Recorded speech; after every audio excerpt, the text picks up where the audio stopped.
সবাই চলে এসেছি নেক্সট পার্ট নিয়ে নিমন্ত্রণ বাড়ি।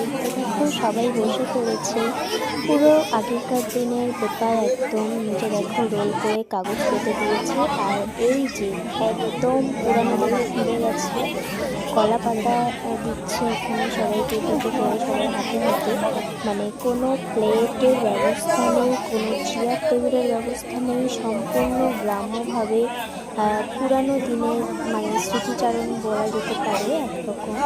কারণ এখান থেকে যখন আমরা ছোটো ছিলাম বহুদিন আগে, মানে তখন সবার বাড়িতে শ্রাদ্ধ বাড়ি বলো বা পুজো বাড়ি বলো বা বিয়ে পাঠক সব কিছুতেই প্রায় কলা পাতাই দিতে বললে চলে।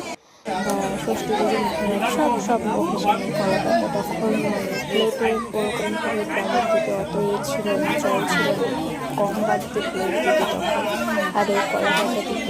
তো দেখো এখানে কলা পাতা দিয়ে কিন্তু বেশ খুশি হয়েছে যে অনেক পুরানো দিনের ব্যাপার, পুরানো মানে পাওয়া গেছে। বিশেষ করে যারা হচ্ছে বয়োজ্যেষ্ঠ তারা সবাই। তো এখানে দেখো কলা পাতা দিয়ে দিচ্ছে, একটা করে কলা পাতা উপরে জ্বালিয়ে দিচ্ছে। কারণ এখন কলা পাতাও তো অত আর পাওয়া যায় না আগের মতো।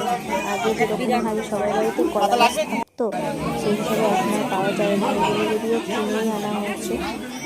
তো দেখো কথা বলতে বলতে এখানে কলা পাতা দিয়ে দিচ্ছে, জল লেবু সব দিয়ে দিচ্ছে। আর কলা পাতা নিতে হবে অবশ্যই, না হলে দুই দিক দিয়ে গড়িয়ে যাবে। দুই দিক দিয়ে ভেঙে আর দিকটা একটা দিতে হবে, আর দিকটা আরেকটা দিতে হবে, মাঝখানে দিক টাইপের থাকবে যেখানে ভাত তরকারি থাকবে আর কি। তো এই দেখো গরম গরম ভাত ভাত দিয়ে দিচ্ছে এবারে। আর আজকে মানে খুব ভালো লাগছে যে অনেক দিন পর কলা পাতায় করে খাবো। অল্প না শ্রাদ্ধ বাড়ির মূল মেনু একদম শুক্তো। তো শুক্তো কমপ্লিট। এখানে ডাল দিয়ে গেছে, ডাল আর আলু ভাজি। এবারে দিয়েছে পটল চিংড়ি, মানে মেনুগুলো খুব একটা খারাপ ছিল না। আর কথা বলতে বলতে পটল চিংড়ির সাথে মাছ দিয়ে গেছিলো, যেটা আমি খাইনি তাই আমি দেখাতে লাল মিষ্টি খাওয়ার সাথে। এবার চাটনিটাও আলাদা, পেঁপের চাটনি বানিয়ে পেঁপে খেয়েছি, পেঁপের চাটনি একটা লাল মিষ্টি মানে লেডিকানি রসগোল্লা।